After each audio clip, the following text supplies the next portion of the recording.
नमस्कार दोस्तों, चलिए जानते हैं मध्य प्रदेश के तमाम बड़ी खबरों को केवल 5 मिनट में। लेकिन उससे पहले आप ये वीडियो कहां से देख रहे हैं हमें कमेंट बॉक्स में जरूर बताएं। साथ ही वीडियो को लाइक करके चैनल को सब्सक्राइब जरूर कर दें। मध्य प्रदेश सरकार की लाडली बहना योजना ने बीते कुछ वर्षों में राज्य की महिलाओं के जीवन में बड़ा बदलाव लाया है। यह योजना केवल आर्थिक सहायता तक सीमित नहीं है, बल्कि महिलाओं को आत्मनिर्भर और सशक्त बनाने का एक मजबूत माध्यम बन चुकी है। हर महीने खाते में आने वाली राशि से महिलाएं घर के जरूरी खर्च, बच्चों की पढ़ाई, दवाइयों और छोटे मोटे पारिवारिक कामों को आसानी से संभाल पा रही हैं। जनवरी 2026 महिलाओं के लिए खास माना जा रहा है, क्योंकि इसी महीने लाडली बहना योजना की 31वीं किस्त जारी होने की चर्चा तेज है। कांग्रेस प्रदेश अध्यक्ष जीतू पटवारी ने मध्य प्रदेश सरकार और प्रशासन पर तीखा हमला बोलते हुए कहा कि जिले में कलेक्टरों की पोस्टिंग पैसे के आधार पर की जाती है। मुख्य सचिव एक बयान का हवाला देते हुए जीतू ने कहा, यह बात प्रशासन के सर्वोच्च अधिकारी भी स्वीकार रहे हैं। मुख्यमंत्री डॉक्टर मोहन यादव ने कहा है कि जहां विज्ञान की सीमाएं समाप्त होती हैं, वहां से धर्म की शुरुआत होती है, उसकी जय जयकार होती है। वे नर्मदा तट सरस्वती घाट पर आयोजित दादा गुरु के प्रकटोत्सव पर आयोजित कार्यक्रम में शामिल हुए। दावोस से लौटने के बाद सीएम मोहन यादव शुक्रवार देर शाम दादा गुरु के दर्शन और आशीर्वाद लेने पहुंचे थे। कार्यक्रम में उन्होंने अपनी व्यस्तता का जिक्र करते हुए बताया कि हेलीकॉप्टर के पायलट ने उन्हें समय पर वापस आने की साफ शब्दों में चेतावनी दे दी थी, पर दादा गुरु और नर्मदा परिक्रमा वासियों के प्रति समर्पण का भाव मुझे रोक नहीं सका। चावल की कालाबाजारी की घटनाओं को रोकने और राशन वितरण को व्यावहारिक बनाने के लिए शासन ने खाद्यान्न की मात्रा का मानक बदल दिया है। आगरा और अलीगढ़ मंडल के सभी जिलों में अब प्रति यूनिट 3 किलो गेहूं और 2 किलो चावल का वितरण किया जाएगा। ये व्यवस्था फरवरी से लागू हो जाएगी। इस संबंध में जिला पूर्ति अधिकारी ने सभी राशन डीलरों को निर्देश दिए हैं। स्विट्जरलैंड के दावोस में आयोजित वर्ल्ड इकोनॉमिक फोरम से लौटे मुख्यमंत्री डॉक्टर मोहन यादव ने शुक्रवार को जबलपुर को इसी वर्ष जबलपुर मेट्रोपॉलिटन सिटी बनाने का बड़ा ऐलान किया। होटल कलचुरी में उद्योगपतियों और व्यापारियों से संवाद कार्यक्रम में मुख्यमंत्री ने कहा कि इंदौर और भोपाल में मेट्रोपॉलिटन सिटी की शुरुआत हो चुकी है और प्रदेश के 4 बड़े महानगरों में शामिल जबलपुर को इससे अलग नहीं रखा जा सकता। देश में महिलाओं को आत्मनिर्भर बनाने के लिए केंद्र सरकार लगातार नई योजनाएं ला रही है। इन्हीं योजनाओं में से एक है फ्री सिलाई मशीन योजना, जिसे प्रधानमंत्री विश्वकर्मा योजना से जोड़ा गया है। इस योजना के तहत आर्थिक रूप से कमजोर महिलाओं को सिलाई मशीन खरीदने के लिए 15,000 रुपए की सीधी आर्थिक सहायता दी जा रही है। यह पैसा सीधे लाभार्थी महिला के बैंक खाते में ट्रांसफर किया जाता है, जिससे पारदर्शिता बनी रहती है और किसी भी तरह की दलाली से बचा जा सके। कुर्सी के गुरूर में कानून के जानकारों का अपमान करना तत्कालीन तहसीलदार दीपक शुक्ला को महंगा पड़ी डीडीएच गया है। मेरे जैसे का कोई कुछ नहीं कर सकता और अपना कानून जेब में रखो जैसे शब्दों का इस्तेमाल करने वाले तत्कालीन तहसीलदार के खिलाफ न्यायालय ने कड़ीडीढ़ा रुख अपनाया है। न्यायिक मजिस्ट्रेट प्रथम श्रेणी प्रिया चौहान ने वकील की मानहानि याचिका स्वीकार करते हुए तहसीलदार को 9 मार्च 2026 को कोर्ट में तलब किया है। पेपर लीक जैसी घटनाओं को रोकने 10वीं से 12वीं बोर्ड परीक्षा इवन सम नंबर फॉर्मूले पर होगी। परीक्षा कक्षा में 20, 40 या 60 परीक्षार्थी बैठेंगे, यानी विषय संख्या नहीं होगी। प्रश्न पत्र 4 सेट में मिलेंगे। इस तरह की गाइडलाइन माध्यमिक शिक्षा मंडल ने जारी की है। पेपर के बंडल परीक्षा कक्ष के बाहर न खोलना पड़े, इसके इंतजाम किए गए हैं। एक बंडल में 20 पेपर होंगे। खुलने के बाद इन्हें परीक्षा कक्ष से बाहर ले जाने पर पाबंदी लगाई गई है। जिम्मा सेंटर इंचार्ज का रहेगा। बीते साल परीक्षा केंद्र से पेपर लीक होने की शिकायत हुई थी, इसके चलते यह बदलाव किया गया है। पुलिस अधीक्षक अभिनय विश्वकर्मा द्वारा प्रशासनिक दृष्टिकोण से जिले में पदस्थ 28 पुलिस अधिकारियों एवं कर्मचारियों के तबादले के आदेश जारी किए गए हैं। जारी आदेश के अनुसार विभिन्न आरक्षित केंद्र, पुलिस चौकियों एवं थानों में पदस्थ कर्मियों को तत्काल प्रभाव से नवीन पदस्थापना स्थल पर कार्यभार ग्रहण करने के निर्देश दिए गए हैं। आखिरकार 3 साल के लंबे इंतजार के बाद नगर निगम अब इलेक्ट्रिक वाहनों के लिए ई चार्जिंग स्टेशन जल्द ही शुरू करने जा रहा है। निगम परिषद से अनुमति मिलने के बाद निगम के विद्युत विभाग ने तैयारी तेज कर दी है। प्रथम चरण में city centre Salasar multi level parking, तरण पुष्कर खेल मैदान और कंपू मल्टी लेवल पार्किंग में बने चार्जिंग स्टेशन चालू किए जाएंगे। इन स्टेशनों पर 2 और 4 पहिया इलेक्ट्रिक वाहनों की चार्जिंग सुविधा उपलब्ध रहेगी। उज्जैन जिले के तराना में 2 दिन तक हुए विवाद के बाद अब स्थिति सामान्य होने लगी है। आज सुबह से यहां बाजार वापस खुले। देर रात यहां फिर तनाव की स्थिति बन गई थी। लड़की की एक टाल में कुछ उपद्रवियों ने आग लगा दी थी। इसके साथ ही इलाके में पथराव की घटनाएं भी सामने आई थीं। लगातार तनाव को देखते हुए इलाके में बड़ी संख्या में पुलिस बल तैनात किया गया है।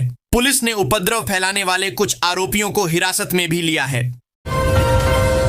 ई चालान के नाम पर साइबर ठगी की घटनाएं लगातार हो रही हैं। अब मुरार के रहने वाले प्रॉपर्टी डील के साथ 9.42 लाख रुपए की ठगी हुई है। प्रॉपर्टी डीलर के व्हाट्सएप पर ई चालान के नाम से एपीके फाइल आई। इसे उन्होंने पीडीएफ समझकर डाउनलोड कर लिया। इसके बाद उनका मोबाइल करीब 8 मिनट के लिए बंद हो गया, फिर मोबाइल चालू हो गया। शातिर हैकर ने मोबाइल का सारा एक्सेस ले लिया। बसंत पंचमी के अवसर पर शुक्रवार को मक्सी में आयोजित हिंदू सम्मेलन शांतिपूर्ण एवं सफलतापूर्वक संपन्न होने के बाद देर रात असामाजिक तत्वों द्वारा सम्मेलन स्थल पर लगाए गए महापुरुषों के बैनर फाड़ दिए गए। इस घटना से नगर में आक्रोश का माहौल बन गया। रेलवे स्टेशन पर automatic ticket vending machine ATVM से जनरल टिकट प्राप्त करने के लिए अब स्मार्ट कार्ड की जरूरत नहीं है। यात्री एटीवीएम में आवश्यक जानकारी दर्ज कर यूपीआई से भुगतान कर जनरल टिकट प्राप्त कर सकते हैं। जनरल टिकट की प्रक्रिया को सरल बनाने के लिए एटीवीएम में तकनीकी परिवर्तन कर उसके यात्रियों के लिए सुविधाजनक बनाया गया है। ग्वालियर शहर के ऐतिहासिक सराफा बाजार और मुरार के जेवरात शोरूम्स में इन दिनों सोने और चांदी के भावों में आए अप्रत्याशित उतार चढ़ाव ने गफलत की स्थिति पैदा कर दी है। पिछले 1 सप्ताह के भीतर सोने चांदी के दामों में जिस तरह की अस्थिरता देखी गई है, उसने न केवल आम ग्राहकों के माथे पर चिंता की लकीरें खींच दी हैं, बल्कि सराफा कारोबारियों और बुकिंग कराने वाले ग्राहकों के बीच विवाद की स्थिति भी बना दी है। ग्वालियर शहर में अपना आशियाना बनाने का सपना देख रहे नागरिकों के लिए नगर निगम ने महत्वपूर्ण एडवाइजरी जारी की है। निगम आयुक्त संघप्रिय के निर्देश पर शहर की सभी 297 वैध कॉलोनियों की सूची आधिकारिक वेबसाइट पर अपलोड कर दी गई है। निगम ने स्पष्ट किया है कि नागरिक केवल इन्हीं अधिकृत कॉलोनियों में भूमि या भवन का सौदा करें। धोखाधड़ी और भविष्य की कानूनी परेशानियों से बचने के लिए निवेश से पहले निगम की वेबसाइट पर कॉलोनी की स्थिति जरूर जांचें। इंदौर शहर के भागीरथपुरा में दूषित पानी से मौतों का सिलसिला नहीं थम रहा है। शुक्रवार को फिर एक महिला और एक पुरुष की इलाज के दौरान मौत हो गई और दूषित पानी से जान गंवाने वाली की संख्या बढ़कर 27 पर पहुंच गई। आज सुबह एक मृतक के परिजनों ने शव को सड़क पर रखकर चक्काजाम कर दिया। चिंटू चौक से राजू भदौरिया, अमित पटेल, दीपू यादव सहित कांग्रेस नेता भी मौके पर पहुंचे हैं। अब भी इलाके में रोज कई मरीज उल्टी दस्त की शिकायत लेकर अस्पताल पहुंच रहे हैं।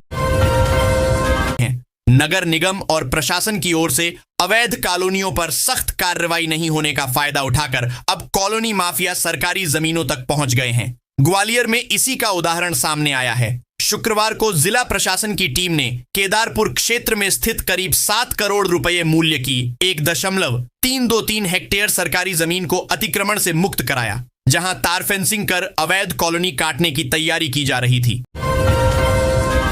इंदौर एयरपोर्ट पर बाधित होने वाले यातायात की सुविधा के लिए प्रवेश और निकासी की व्यवस्था अलग अलग करने की योजना बनी थी। इस प्रस्ताव तैयार कर एयरपोर्ट प्रबंधन ने मुख्यालय भेज दिया है। मुख्यालय से स्वीकृति मिलते ही इस पर काम शुरू हो जाएगा। मध्य प्रदेश के आगामी बजट 2026 से 27 को लेकर शिक्षा, स्वास्थ्य और पर्यटन जगत के विशेषज्ञों ने अपनी उम्मीदें सामने रखी हैं। इनका मानना है कि इस बार के बजट में केवल घोषणाएं नहीं, बल्कि धरातल पर बदलाव लाने वाले ठोस प्राविधान होने चाहिए। विशेषज्ञों ने साफ किया है कि अब वक्त केवल घोषणा करने का नहीं, बल्कि उनमें आधुनिक तकनीक और पर्याप्त स्टाफ की व्यवस्था करने का है। भोपाल में किसी 5 स्टार होटल की तरह सर्व सुविधा युक्त सांध्य छाया ओल्ड एज होम बनकर तैयार हो गया है। मध्य प्रदेश के वरिष्ठ जनों के लिए सामाजिक न्याय दिव्यांगजन सशक्तिकरण विभाग द्वारा 24 करोड़ DH रुपए की लागत से तैयार ओल्ड एज होम का लोकार्पण मुख्यमंत्री डॉक्टर मोहन यादव शनिवार को करेंगे। अलग अलग स्थानों पर सक्रिय मौसम प्रणालियों के असर से हवाओं के साथ नमी आने का सिलसिला शुरू हो गया है।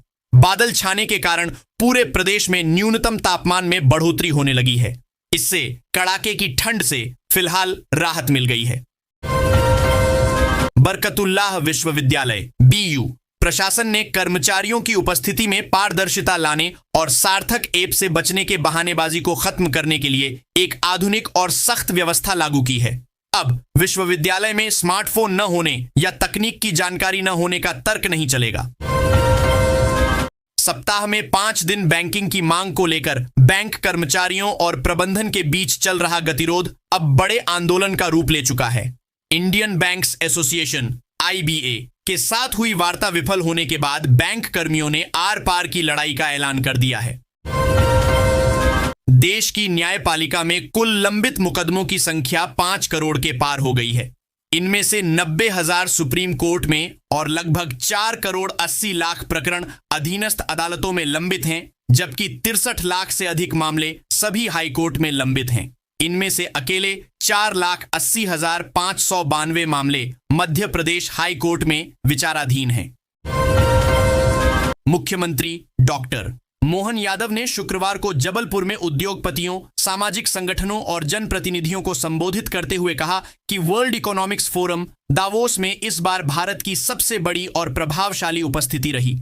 दावोस से दिल्ली और दिल्ली से सीधे जबलपुर पहुंचे मुख्यमंत्री ने कहा कि आज पूरी दुनिया भारत से जुड़ना चाहती है और यह प्रधानमंत्री नरेंद्र मोदी के सशक्त नेतृत्व का परिणाम है। अगर आप मध्य प्रदेश की हर हलचल से अपडेट रहना चाहते हैं तो MP की ताजा खबरें पढ़ने के लिए हमारे साथ बने रहें। यहां आपको भोपाल, इंदौर, ग्वालियर, जबलपुर जैसे प्रमुख शहरों के समाचार और सभी जरूरी अपडेट देंगे। इसके अलावा राजनीति, अपराध, मौसम, प्रशासन, क्षेत्र के विकास से जुड़ी और काम की खबरें भी मिलेंगी। चलिए जानते हैं आज मध्य प्रदेश में क्या क्या है खास। मध्य प्रदेश के धार जिले की ऐतिहासिक भोजशाला में शुक्रवार को बसंत पंचमी के मौके पर पहली बार सरस्वती पूजा और जुमे की नमाज एक साथ शांतिपूर्ण तरीके से संपन्न हुई। इस दौरान बसंत पंचमी के अवसर पर धार शहर की हर गली और चौक चौराहे भगवा झंडों से सजे हुए नजर आए। वहीं भारी सुरक्षा बंदोबस्त के चलते शहर एक किले में बदल गया था। देवी अहिल्या विश्वविद्यालय DAVV के दीक्षा समारोह में इस साल 2 नए पदक रखे गए हैं। ये पदक पहली बार सर्वश्रेष्ठ विद्यार्थी और NCC कैडेट को प्रदान किए जाएंगे। इसके लिए विश्वविद्यालय प्रशासन ने शासकीय और निजी महाविद्यालयों से योग्य विद्यार्थियों के नाम आमंत्रित किए थे। अधिकांश कॉलेजों ने छात्र छात्राओं के आवेदन विवि को भेज दिए हैं। अब विवि की गठित समिति इन आवेदनों की स्क्रूटनी करेगी। हमारे आसपास ऐसे अनेक वृद्ध माता पिता घरों में एकांकी जीवन व्यतीत कर रहे हैं, जिनके बच्चे रोजगार की तलाश में मेट्रोपॉलिटन शहर में या विदेशों में चले गए हैं और उनकी देखरेख करने वाला कोई नहीं है। ये बुजुर्ग आर्थिक संपन्नता होते हुए भी सामाजिक और पारिवारिक वातावरण से दूर रहने के लिए मजबूर हैं। ऐसे वरिष्ठ जनों के लिए मध्य प्रदेश की राजधानी भोपाल में एक लग्जीरियस ओल्ड एज होम संध्या छाया बनाया गया है। यहां रहने के लिए एक बुजुर्ग को मंथली खर्च 50,000 रुपए खर्च करने होंगे। प्रतियोगी परीक्षाओं में धांधली व साइबर अपराध को रोकने के लिए केंद्र ने बड़ा कदम उठाया है। अब डॉक्टर इंजीनियर की परीक्षाओं की कमान साइबर कमांडो के हाथ होगी। ये हाईटेक योद्धा नेशनल टेस्टिंग एजेंसी और national board of examination in medical sciences की परीक्षाओं में नकल, हैकिंग रोकेंगे। राज्य साइबर सेल के ESP प्रेरण नागवंशी ने बताया, देश में 243 साइबर कमांडो को मिशन पर लगाया है। इनमें से मप्र के भी 6 कमांडो हैं। विधि महाविद्यालय के संचालन के लिए शासकीय स्नातकोत्तर महाविद्यालय परिसर के 6 अतिरिक्त कक्ष दिए गए हैं, लेकिन अभी तक बिजली की व्यवस्था नहीं हुई है, जिससे विद्यार्थी परेशान हैं। बिजली न होने से पानी की समस्या भी बनी हुई है। इसकी शिकायत मिलने पर SDM विजय डेहरिया शुक्रवार की दोपहर विधि महाविद्यालय पहुंचे और दोनों प्राचार्यों से चर्चा की।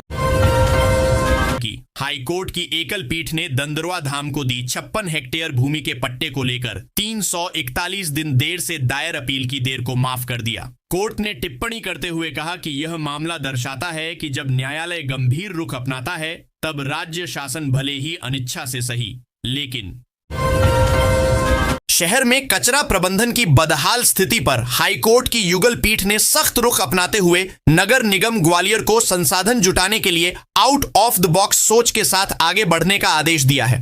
कोर्ट ने कहा कि सिर्फ सरकारी पैसे काम नहीं चलेगा, इसके लिए अलग से फंड जुटाने की जरूरत है।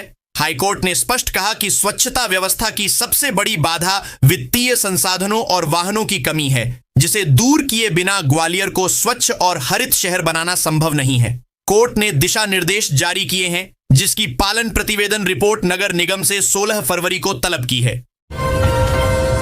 मध्य प्रदेश के मैहर जिले में संचालनालय की मिलीभगत से बिना काम किए 2 करोड़ रुपए से ज्यादा के भुगतान मामले में पत्रिका के खुलासे से लोक शिक्षण संचालनालय में हड़कंप मच गया है। संचालक लोक शिक्षण ने डीओ सतना और बीओ रामनगर से इस मामले में प्रतिवेदन तलब किया है।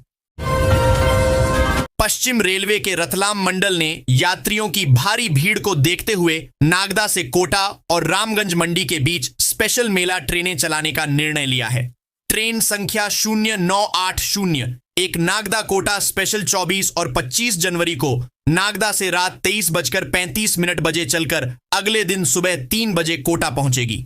वापसी में ट्रेन संख्या 0980 रामगंज मंडी से शाम 19:30 बजे चलकर रात 22:30 बजे नागदा पहुंचेगी।